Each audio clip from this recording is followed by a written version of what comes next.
11व्या कोटीत श्री चिदंबर क्षेत्री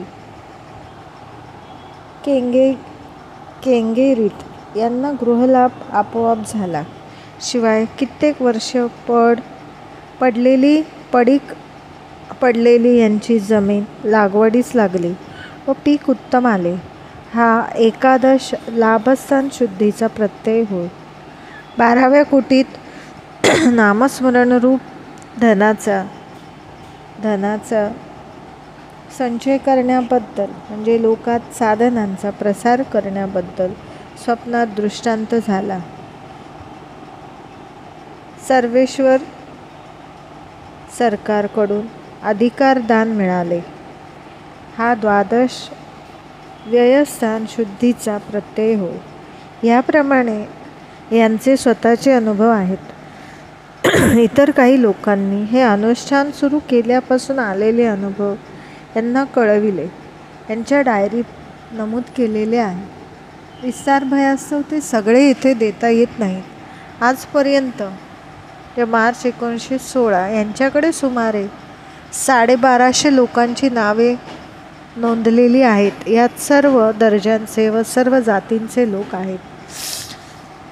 जाती ब्राह्मण, देशस्थ, कराडे, कोकणस्थ, गौड, सारस्वत व कनोज इत्यादी. तसेच जैन, लिंगायत, मराठे, शूद्र, महार, फार तर काय मुसलमान सुद्धा या मार्गाचे अनुयायी झालेले आहेत.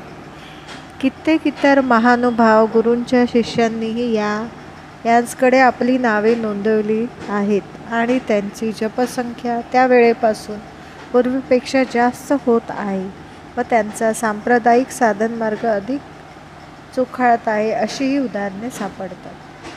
नाममंत्र द्वादशाक्षरी वासुदेव मंत्र, त्रयोदशाक्षरी चतुरअक्षरी राम मंत्र, षडाक्षरी रामकृष्ण हरी मंत्र, तसेच षडाक्षरी व पंचाक्षरी शिवमंत्र. याशिवाय दत्तगुरू, विठ्ठल, व्यंकटेश, नारायण, चिदंबर, मारुती, गजानन, वीरभद्र, मल्लिकार्जुन,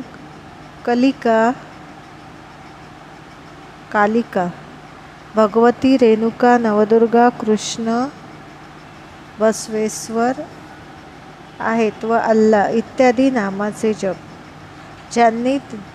ज्यांनी आपापल्या आवडीस व जातीत अनुसरून करण्याचे पत्करले आहेत.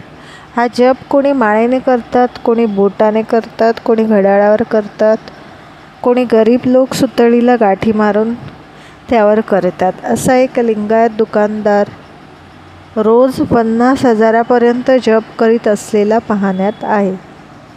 असो, श्री चिदंबर प्रभूंचा यज्ञ व अवतार.